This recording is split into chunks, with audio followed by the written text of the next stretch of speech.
देखिए दोस्तों, आज के इस वीडियो में हम लोग पढ़ने वाले हैं कार्बनिक रसायन के बारे में। एक बहुत ही इंपॉर्टेंट टॉपिक और इसी में इतने में मैं बहुत सारे प्रश्नों के उत्तर देने वाला हूं आपके। जैसे कि हाइड्रोकार्बन क्या होता है, हाइड्रोकार्बन व्युत्पन्न क्या होते हैं, इसी के साथ एलिफैटिक हाइड्रोकार्बन किसे कहते हैं, एरोमेटिक हाइड्रोकार्बन किसे कहते हैं, इनमें अंतर क्या होता है। ठीक है, उसके बाद इनका विभाजन किस तरीके से किस आधार पर किया गया है वो चीज देखने वाले हैं। और उसके बाद हम लोग इनका मतलब विभाजन और परिभाषा पूरा देखने वाले हैं। ठीक है, तो हेलो बच्चों, मैं मोनू कुमार आप सभी का स्वागत करता हूं बृहस्पति कोचिंग में। आपने देख ही लिया कि आज हमें क्या पढ़ना है, तो चलिए दोस्तों अब हम लोग पढ़ना भी शुरू ही कर देते हैं, है ना। तो देखो, मैं यहाँ तक आऊंगा, एक एक टॉपिक बहुत अच्छे से क्लियर होगा केवल। और इतना पढ़ने में ना आपको किताब में 2 पन्ने मिलेंगे, एक बोर्ड में, और 20 शब्द होंगे। ये 20 शब्द आपकी सभी शंका होती है, आपके जो कंफ्यूजन है, जितने भी क्वेश्चंस है, आपके सभी प्रश्नों का उत्तर मिलेगा केवल इतने 20 शब्दों में। ठीक है, तो चलिए दोस्तों, सबसे पहले देखो, और मैं एक चीज बताता चलूं कि बहुत ही इंपॉर्टेंट टॉपिक, आप इस लेसन का जो कार्बन तथा उसके यौगिक है ना, इस लेसन का यहीं से अब लास्ट तक में अगर क्वेश्चन आने होते हैं तो 90% चांस होते हैं केवल इतने से आते हैं, और फिक्स आएंगे भी, क्वेश्चन भी फिक्स आते हैं। तो मैं आपको बताता चलूंगा कि कहां पर आपको पढ़ने की ज्यादा जरूरत है, किसको ज्यादा ध्यान में रखना है।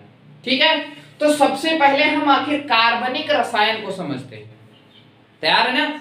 तो सबसे पहले रसायन को तो आप समझ लीजिए भैया कि रसायन विज्ञान क्या होती है। रसायन विज्ञान में आपने देखा था कि इसमें तत्वों का अध्ययन होता है। ठीक है, किसी पदार्थ का अध्ययन होता है, उसका संगठन, गुण, है ना, उसके परिवर्तन, इन सब का अध्ययन बोलते हैं।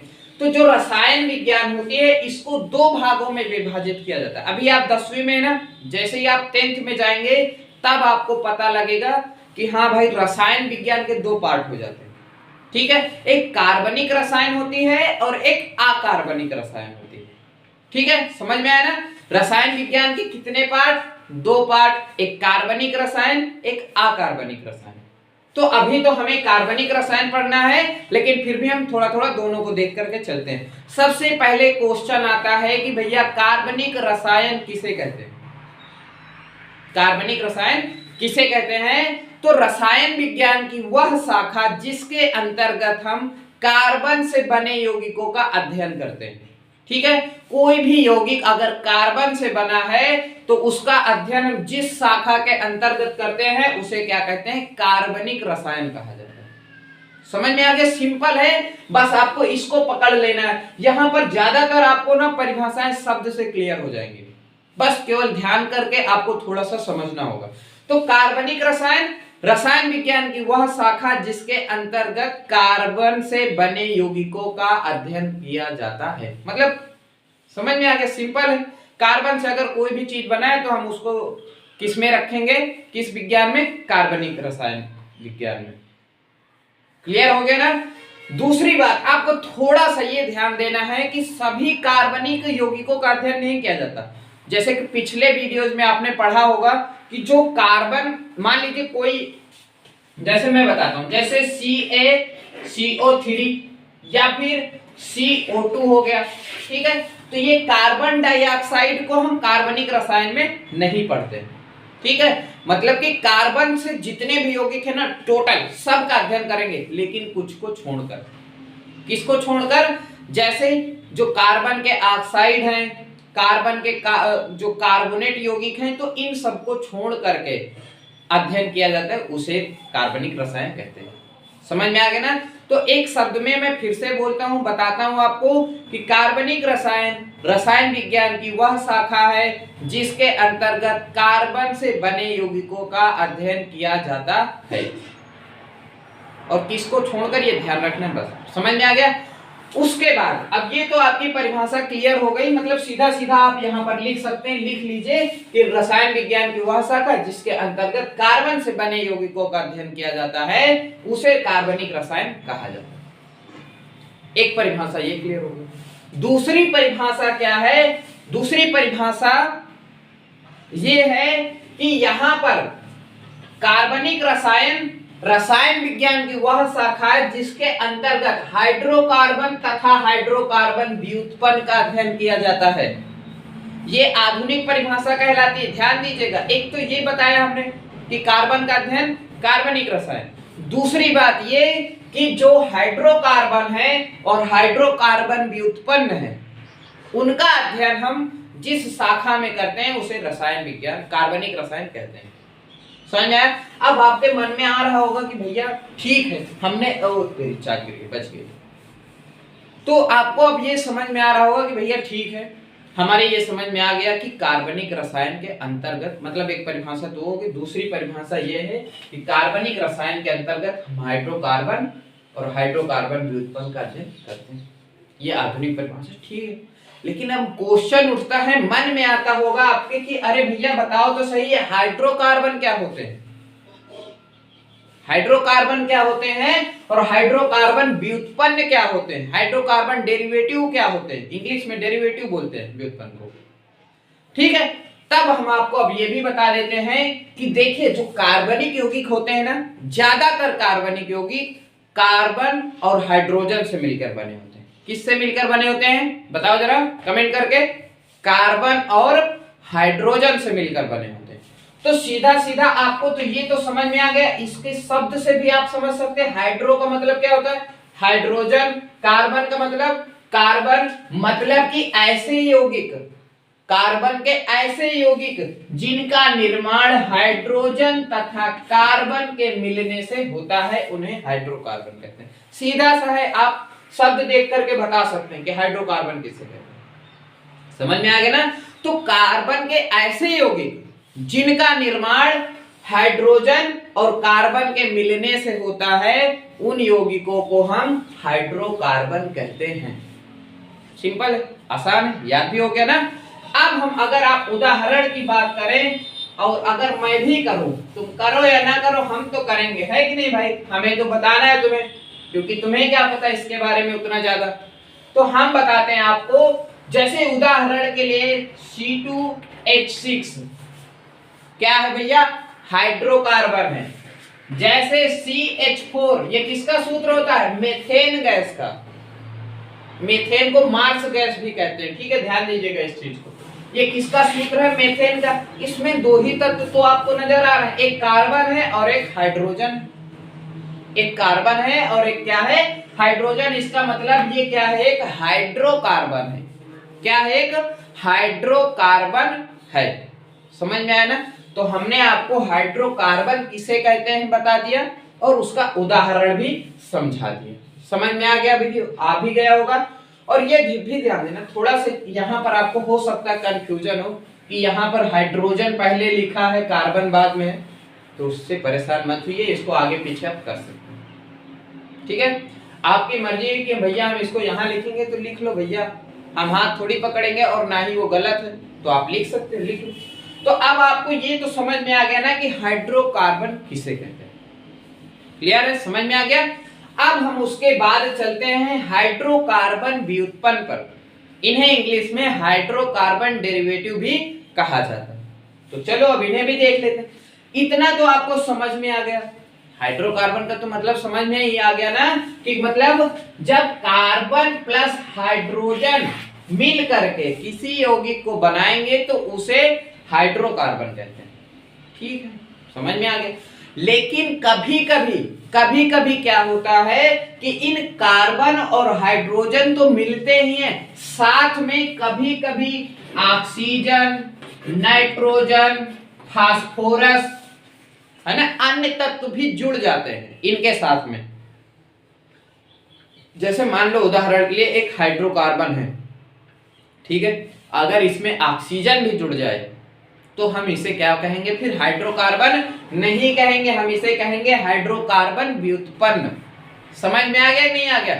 तो जब हाइड्रोकार्बन में मतलब जरूरी नहीं कि सभी मिले, ऐसा भी नहीं भाई कि ऑक्सीजन भी हो, नाइट्रोजन भी हो, फास्फोरस भी हो, तो इसमें से कोई भी हो सकता है। अगर ऑक्सीजन आ गया, नाइट्रोजन आ गया, या कोई हेलोजन, जैसे क्लोरीन, उदाहरण के लिए क्या ले लेते हैं? क्लोरीन। ठीक है, क्लोरीन जुड़ सकता है। तो इस तरीके से अगर कार्बन, हाइड्रोजन के साथ में कोई अन्य तत्व भी जुड़ जाता है, जैसे उदाहरण के लिए ऑक्सीजन, नाइट्रोजन, क्लोरीन, फास्फोरस, तो हम उन्हें क्या कहते हैं? हाइड्रोकार्बन व्युत्पन्न कहते हैं। समझ में आ गया? क्लियर है ना? फिर से एक लाइन में बता देता हूं कि हाइड्रोकार्बन व्युत्पन्न किसे कहा जाता है? ऐसे हाइड्रोकार्बन जिनमें ऑक्सीजन, नाइट्रोजन या फास्फोरस या क्लोरीन जुड़े होते हैं, उन्हें हाइड्रोकार्बन व्युत्पन्न कहते हैं। लिख लिया होगा, लिखते भी रहिए, है ना? पढ़ने से थोड़ी होता खाली, नहीं तो हम भी तो ऐसे बिना लिखे बता के चले जाते हैं आपको, फिर मजा थोड़ी आता है कि नहीं? अभी मजा आ रहा है आपको क्योंकि हम लिख रहे हैं, मेहनत कर रहे हैं, तो मेहनत करेंगे तो मजा तो आएगा ही, है कि नहीं? आप भी कीजिए भाई। तो ये दो चीज क्लियर हो गया आपका, हाइड्रोकार्बन व्युत्पन्न और हाइड्रोकार्बन। समझ में आ गया ना कि हाइड्रोकार्बन। अब आपको पता लग गया कि हाइड्रोकार्बन और हाइड्रोकार्बन व्युत्पन्न का अध्ययन रसायन विज्ञान की जिस शाखा में करेंगे उसे कार्बनिक रसायन। सिंपली क्लियर हो गया। अब हमें देखो, ये हाइड्रोकार्बन व्युत्पन्न हमारे सिलेबस में नहीं है, अभी आप कक्षा 10 में हैं, छोटे बच्चे हैं, थोड़ा थोड़ा पढ़ते रहिए बस। तो जितना सिलेबस में हम उतना ही पढ़े, तो हमने इतना तो परिचय के रूप में आपको बता दिया कि कहते किसे हैं। फिर से अब हम अपने टॉपिक पर आ जाते हैं। मतलब हाइड्रोकार्बन, ये हमारे हाइड्रोकार्बन ये सिलेबस में है, इसी को हमें पढ़ना है, ठीक है? तो हाइड्रोकार्बन को क्या किया? दो भाग में फिर से विभाजित कर दिया। कितने भागों में भैया? दो भाग में। जैसे आपके हाथ कितने हैं? दो हैं, उसी तरीके से हाइड्रोकार्बन के कितने हाथ हैं? दो हाथ हैं। दाहिना हाथ देखो, अगर हम ऐसे खड़े होते हैं, ठीक है, गब्बर की तरह या बब्बर की तरह, तो इधर दाहिनी तरफ क्या आता है आपका? एलिफैटिक। बाईं तरफ आपका आता है एरोमेटिक हाइड्रोकार्बन। ज्यादा ताकत किसमें होती है? दाहिने हाथ में ना। तो वही चीज यहां पर, ये जो एलिफैटिक हाइड्रोकार्बन होते हैं ये ज्यादा क्रियाशील होते हैं, ठीक है? तो सिंपली मैं मतलब ये बता रहा था कि हाइड्रोकार्बन को दो भाग में विभाजित करते हैं, एलिफैटिक हाइड्रोकार्बन और एरोमेटिक हाइड्रोकार्बन, ठीक है? अब हम फिर से जान लेते हैं कि एलिफैटिक हाइड्रोकार्बन किसे कहते हैं और एरोमेटिक हाइड्रोकार्बन किसे कहते हैं। तो अब आपको भैया इतना तो पता ही है कि हाइड्रोकार्बन किसे कहते हैं। किसे कहते हैं बताइए, आप कमेंट करके बताइए जल्दी से। एलिफैटिक हाइड्रोकार्बन कहा जाता है, हाइड्रोकार्बन कहा जाता है जिसमें कार्बन और हाइड्रोजन हो, ठीक है? लेकिन अगर उसमें जो बंध होते हैं, अगर एकल बंध पाया जाता है, एकल बंध या द्विबंध या त्रिबंध पाए जाते हैं कार्बन कार्बन के बीच में, ध्यान दीजिएगा, एलिफैटिक हाइड्रोकार्बन किसे कहते हैं, ठीक है? तो ऐसे हाइड्रोकार्बन जिनमें कार्बन कार्बन के बीच में एकल बंध पाया जाता है, मतलब कि एकल बंध ऐसे होता है ना, एकल बंध पाया जाएगा या दो बंध पाए जाएंगे या त्रिबंध पाए जाएंगे, ठीक है? कार्बन कार्बन के बीच में अगर एक बंध, दो बंध, तीन बंध पाए जाते हैं, तब फिर हम उन्हें क्या कहते हैं? एलिफैटिक हाइड्रोकार्बन कहते हैं। समझ में आ गया ना? बंध के आधार पर हम विभाजित कर रहे हैं। दूसरी बात, कभी कभी क्या होता है कि देखिए, ये दो बंध तीन बंध तो है ही हमारे पास, आप अभी उच्च क्लास में 11वीं में आप और बंध के बारे में पढ़ेंगे जिन्हें हम लोग बोलते हैं सिग्मा बंध तथा पाई बंध, ठीक है? सिग्मा बंध और पाई बंध। अभी उतना ज्यादा इसमें विस्तृत आपको जाने की जरूरत नहीं है, बस आप इतना जान लीजिए कि एरोमेटिक हाइड्रोकार्बन किसे कहते हैं, ठीक है? तो ऐसे हाइड्रोकार्बन जिसमें सिग्मा बंध या पाई बंध पाया जाता है उन्हें क्या बोलते हैं? Aromatic hydrocarbon. आसानी से याद हो गया ना?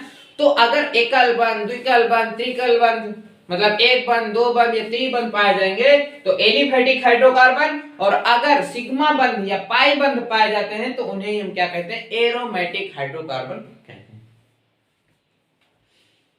ठीक है? क्लियर हो गया ना इतना?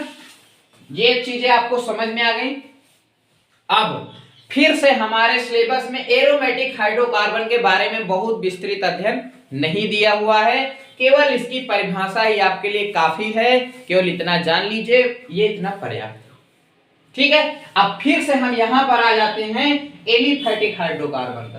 देख रहे हैं सीढ़ी दर सीढ़ी आते जा रहे हैं और विभाजित होती जा रही है। कार्बनिक रसायन दो में विभाजित हुई, फिर हाइड्रोकार्बन दो में विभाजित हुआ, अब एलिफेटिक हाइड्रोकार्बन फिर से दो में। तो इसे भी पढ़ लेते हैं। एलिफेटिक हाइड्रोकार्बन दो भाग में, एक संतृप्त हाइड्रोकार्बन, दूसरा असंतृप्त हाइड्रोकार्बन। कितने भाग में विभाजित कर दिया एलिफेटिक को, बताइए जल्दी से। संतृप्त हाइड्रोकार्बन और असंतृप्त हाइड्रोकार्बन। अब फिर से मन में क्वेश्चन आना चाहिए, अगर नहीं आ रहा है तो, और वो ये आना चाहिए कि बताओ भैया संतृप्त हाइड्रोकार्बन हम किसे कहते हैं और असंतृप्त हाइड्रोकार्बन किसे कहते हैं।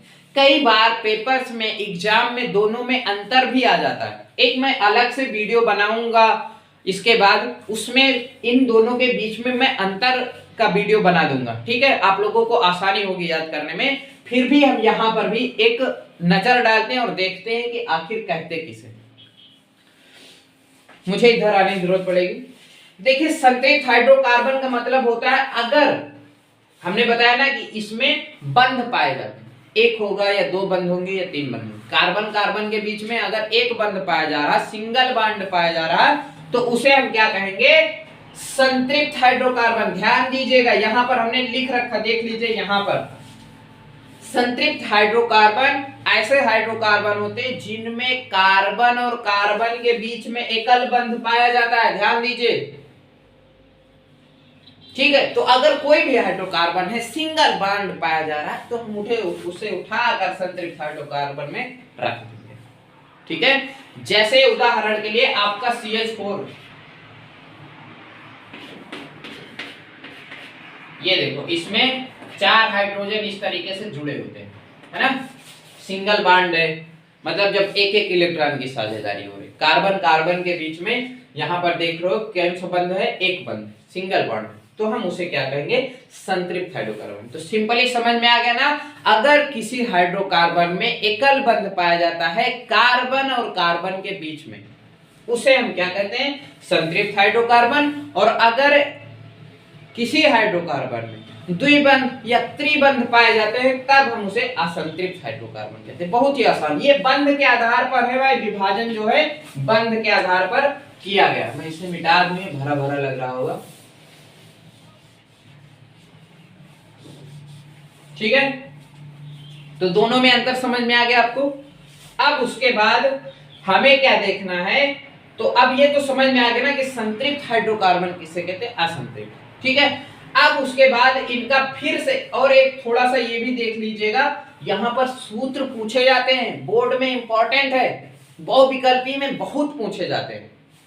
ऑब्जेक्टिव क्वेश्चंस आते हैं, आपको पूछ लेगा कि बताइए संतृप्त हाइड्रोकार्बन का सूत्र क्या होता है।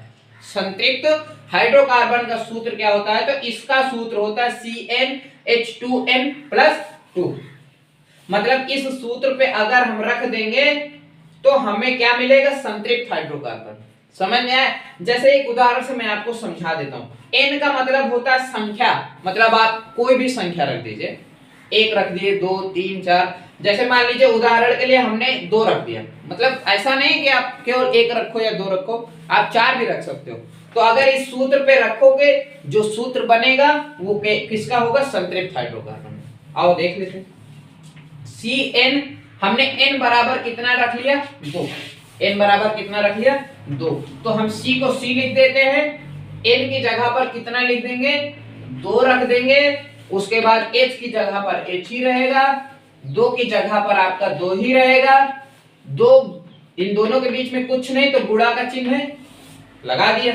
n का मान कितना है, हमने माना है 2 प्लस 2। अब इसको हम क्या कर लेंगे, हल कर लेंगे, तो हमें किसका सूत्र मिल जाएगा, संतृप्त हाइड्रोकार्बन का, ठीक है। आओ देख लेते हैं। थोड़ी सी जगह कम है ना, लेकिन इतनी भी कम नहीं है, नहीं तो बताओ कि कम है। तो देखो ये C2 तो C2 ही रहेगा भैया, C2 तो C2 ही रहेगा। अब 2 दूनी कितना हो जाएगा, 4, और 4 में हम 2 जोड़ देंगे तो आ जाएगा 6। तो ये देखो किसका सूत्र आ गया, ये सूत्र आ गया आपका संतृप्त हाइड्रोकार्बन का,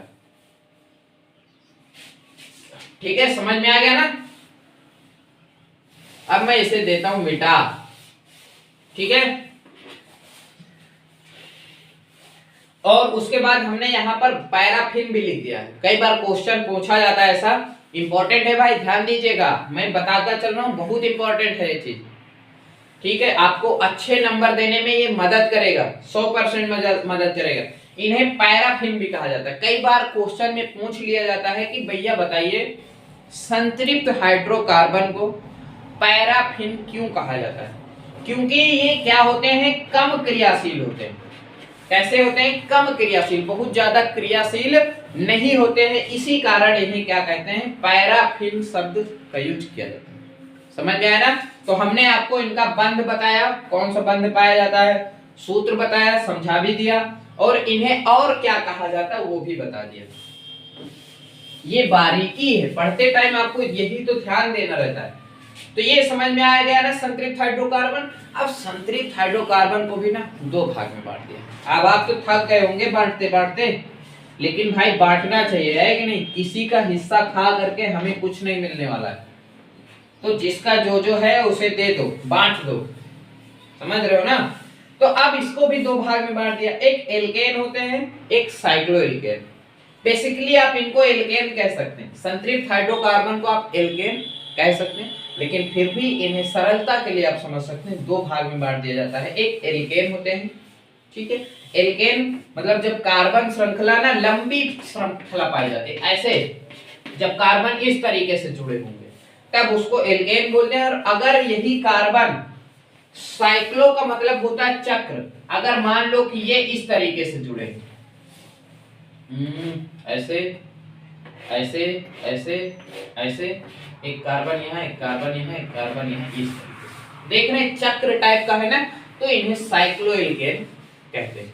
समझ में आ गया ना इतना? ठीक है, तो ये भी अब आपको यहां तक क्लियर हो गया। अब हम यहां पर आ जाते हैं, बढ़िया सा आगे कदम बढ़ाते हैं, और अब हम असंतृप्त हाइड्रोकार्बन को देखते हैं।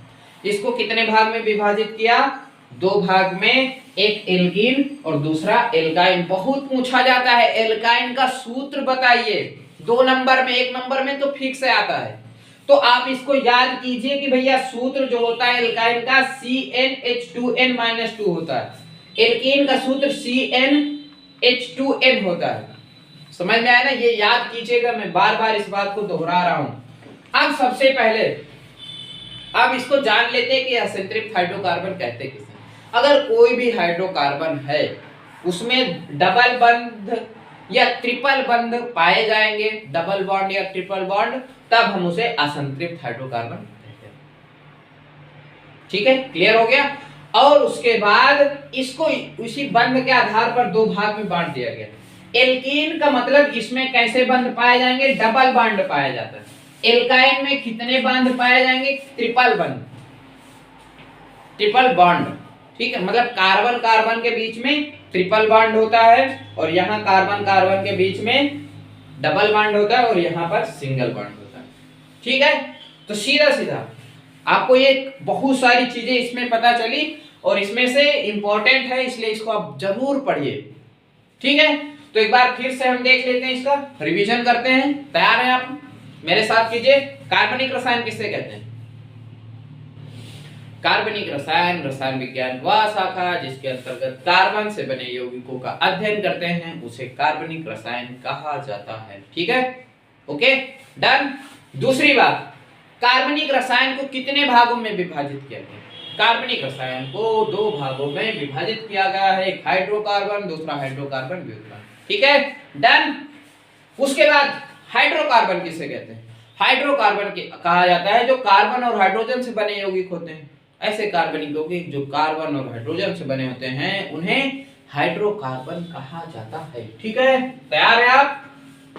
दूसरा देखने के लिए, हाइड्रोकार्बन व्युत्पन्न, ऐसे कार्बनिक यौगिक जिनमें कार्बन हाइड्रोजन के साथ साथ कभी कभी अन्य तत्व जैसे ऑक्सीजन, नाइट्रोजन, फास्फोरस, क्लोरीन जुड़ जाते हैं, उन्हें हाइड्रोकार्बन व्युत्पन्न कहते हैं। क्लियर? एलिफेटिक हाइड्रोकार्बन किसे कहते हैं? एलिफेटिक हाइड्रोकार्बन कहा जाता है जिसमें सिंगल बॉन्ड, डबल बॉन्ड या ट्रिपल बॉन्ड पाया जाता है। ऐसे कार्बन क्योंकि जिनमें एक बंध, द्वि बंध, त्रिबंध पाया जाएंगे, उसी को हम एलिफेटिक हाइड्रोकार्बन कहते हैं। एरोमेटिक जिसमें पाई या सिग्मा बंध पाया जाता है, उन्हें एरोमेटिक। ठीक है, उसके बाद संतृप्त हाइड्रोकार्बन किसे कहते हैं? संतृप्त हाइड्रोकार्बन कहा जाता है जब किसी कार्बनिक यौगिक में कार्बन कार्बन के बीच में एकल बॉन्ड पाया जाता है तो उसे क्या बोलते हैं? संतृप्त हाइड्रोकार्बन। अब असंतृप्त किसे कहते हैं? डबल ट्रिपल अगर है तो उसे हम असंतृप्त हाइड्रोकार्बन कहते हैं। ठीक है, इन्हें और किस नाम से जाना जाता है? इन्हें पैराफिन के नाम से जाना जाता है। और इन्हें ध्यान दीजिएगा ना, ये इन्हें ना ओलिफिन बोलते हैं। एक और नाम देख लीजिए, ओलिफिन के नाम से इन्हें जाना जाता है। क्योंकि जानते हो ऑयली, यहाँ पे ऑयल होता है ना, ऑयल का मतलब तेल। क्योंकि ये वाले ना ज्यादातर देखा गया है कि क्लोरीन के साथ अपक्रिया करके तेल जैसा बना लेते हैं कुछ, ठीक है, केमिकल्स बनाते हैं, इसलिए इन्हें ओलिफिन बोलते हैं और इन्हें पैराफिन बोलते हैं। क्लियर है? डन। उसके बाद इनका सामान्य सूत्र हमने बताया। इसमें सामान्य सूत्र नहीं पता है क्योंकि इन्हें दो भागों में विभाजित किया गया है, वो अलग अलग। इसको एल्कीन एल्काइन में बांटा गया, इनका सूत्र इधर लिखा है, ये लिखा है, और उसी तरीके से इनको एल्केन और साइक्लोएल्केन में बांटा गया। ठीक है, तो सीधा सीधा एक लाइन में देखो ना, तो अगर एकल बॉन्ड है तो उसे संतृप्त हाइड्रोकार्बन कहते हैं, अगर द्विबंध या त्रिबंध पाए जाते हैं तब असंतृप्त हाइड्रोकार्बन। तो ठीक है दोस्तों, तैयार हो गया आपका कार्बनिक रसायन से जुड़े हुए कुछ महत्वपूर्ण टॉपिक्स और परिभाषाएं। ठीक है दोस्तों, तो मिलते हैं अब हम लोग नेक्स्ट वीडियो में। आप जरूर बताएं कि आपको ये वीडियो कैसा लगा। थैंक यू दोस्तों, जय हिंद।